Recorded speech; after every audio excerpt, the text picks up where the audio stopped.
Bonjour à tous, on est avec Aurélien Delcroix, le président du syndicat du chanvre professionnel. Le chanvre, c'est hyper important pour la résilience des territoires, la résilience systémique même de la France et pas que. Et je vais vous faire intervenir Aurélien pour expliquer déjà ce qu'il fait lui en tant qu'entrepreneur et ce que c'est que le syndicat du chanvre. Merci Alexandre. Écoute, moi pour faire très simple, j'ai monté une entreprise en 2017 pour essayer de démocratiser en fait un super aliment qui est la graine de chanvre. Pourquoi? Parce que déjà c'est un super aliment riche en protéines qui nous permet en fait de faire cette transition des protéines animales vers les protéines végétales. Et en plus le chanvre est une culture propre, donc il n'a pas besoin d'irrigation, qui n'a pas besoin de produits phytosanitaires, qui n'a pas besoin de désherbage.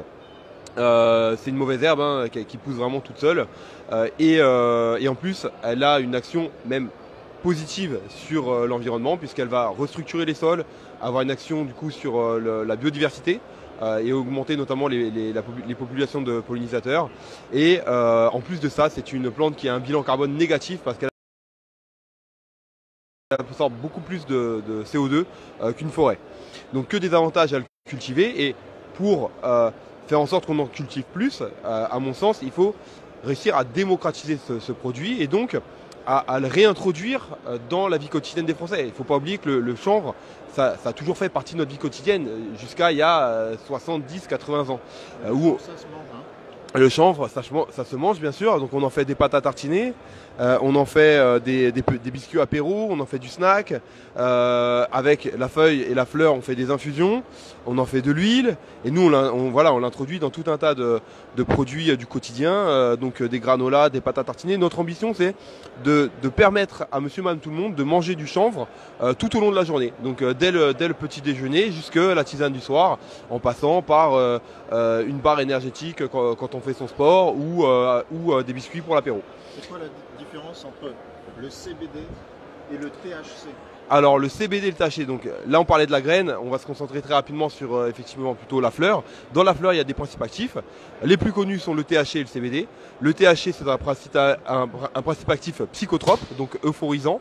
C'est ce qu'on trouve dans les joints. C'est ce qu'on trouve dans les joints. Voilà, c'est vraiment les gens qui consomment du THC le font pour ses effets secondaires en fait, sauf s'il est utilisé dans une optique médicale, puisque le THC c'est comme tout, on peut en avoir une utilisation médicale. C'est comme si on fait le parallèle avec le pavot, il peut y avoir une utilisation effectivement type drogue, mais on peut avoir une utilisation médicale. Le CBD, il n'y a pas d'utilisation drogue, puisque ce n'est pas une drogue, ce n'est pas un stupéfiant. C'est un produit qui peut être utilisé dans une optique médicale, parce que ça a aussi des intérêts dans ce cadre-là. Mais on peut aussi l'utiliser dans une optique bien-être. Moi je l'ai découvert en tant que sportif pour la récupération musculaire, parce que ça me permettait effectivement de bien mieux récupérer, de bien mieux dormir. Et on l'utilise aussi parce que de temps en temps j'ai une petite insomnie, parce que de temps en temps j'ai un peu de stress ou j'ai une petite douleur. C'est pour faire de la bobologie, c'est pas un médicament dans ce cadre-là. C'est vraiment pour maintenir ou améliorer le confort de vie. Voilà. Au niveau des territoires, est-ce qu'il y a de plus en plus de culture de chanvre qui se fait en France? Oui, effectivement, il y en a de plus en plus. Moi, ce que je crois, c'est que le CBD, comme on l'a vu à l'étranger, tire l'ensemble de la filière, parce qu'il y a un véritable attrait des consommateurs. Ça fait vraiment le buzz. Et comme on l'a vu aux États-Unis, c'est parce que on a redécouvert le chanvre à travers le CBD que maintenant on en fait tout un tas d'applications, qu'on le retrouve en alimentaire, qu'on le retrouve effectivement sous différentes formes. Le chanvre, il faut rappeler que tout ce qui est fait en bois peut être fait en chanvre, tout ce qui peut être fait en plastique peut être fait en chanvre. C'est une plante tellement multi-usage et tellement écologiquement friendly que on peut aujourd'hui passer de tout un tas d'utilisations qui sont nocives pour l'environnement. Avec le chanvre, on peut en faire quelque chose de tout à fait positif. Oui, donc alors vous êtes constitué en syndicat aussi, c'est-à-dire que vous défendez les professionnels du chanvre. Est-ce que tu peux nous parler du syndicat du chanvre donc? qui fait justement de l'information auprès des parlementaires, on le voit ici. En fait, le syndicat du chanvre, il a été monté avec une ambition, c'est d'obtenir une réglementation claire sur les produits CBD, parce que c'est ce qu'on demande depuis le début, c'est-à-dire, en gros, pour faire simple, il y a énormément d'entrepreneurs qui veulent investir ce marché et qui veulent faire correctement. Donc, pour le faire correctement, il faut un cadre réglementaire clair, et c'est ce qu'on demande depuis le début. Donc on a fait effectivement de la sensibilisation, de la formation auprès des parlementaires, on mène des actions de communication, surtout on essaye aussi d'éduquer au maximum les entrepreneurs, de leur faire prendre conscience des complexités réglementaires, des complexités d'accès au marché, et on essaye aussi de lever au maximum les freins pour qu'ils puissent à la fois surmonter ces barrières à l'entrée et puis leur donner aussi des facteurs clés de succès en leur donnant accès à des laboratoires, à des tarifs privilégiés, à des informations juridiques. Alors ce qui est intéressant avec l'essor du CBD, c'est qu'il y a beaucoup de gens qui veulent faire leur petit coffee shop, hein, c'est ça. Sauf qu'en cas de nouveau confinement, ils ne peuvent plus vendre autre chose. Alors que si justement ils intègrent des produits comme ceux que tu nous as montrés, savoir What the Hemp, mais il y en a plein d'autres qui sont en train de plein d'autres marques qui sont en train de faire de l'alimentaire, dans leur coffee shop, on commence à structurer la filière. Parce que le jour où il y a de nouveau un confinement, ils deviennent potentiellement des circuits courts alimentaires.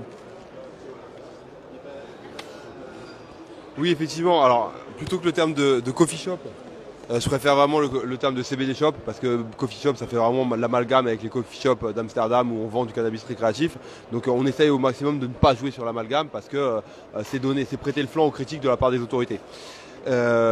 Aujourd'hui, ce qu'on voit effectivement, c'est que les CBD shops sont de plus en plus intéressés par tout ce qui peut être fait à base de chanvre, donc l'alimentaire, mais aussi le textile, etc. Parce que j'ai même pas mentionné le textile, mais tout ce qui peut être fait en coton ou en fibre synthétique peut être fait en chanvre. Hein. À la base, en France, on ne s'habillait qu'en lin et en chanvre. On n'avait pas d'autres manières de s'habiller, d'autres moyens de s'habiller.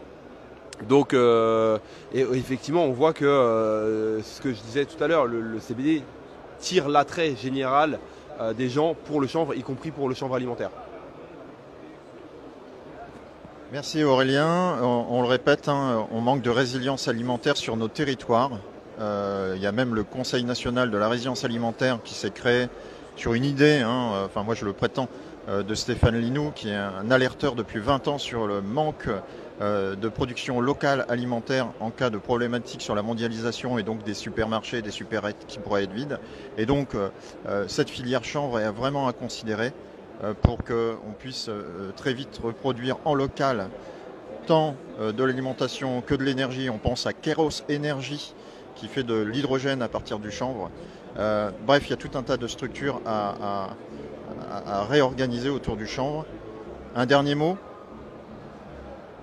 J'ai envie de dire vive le chanvre et vive la France.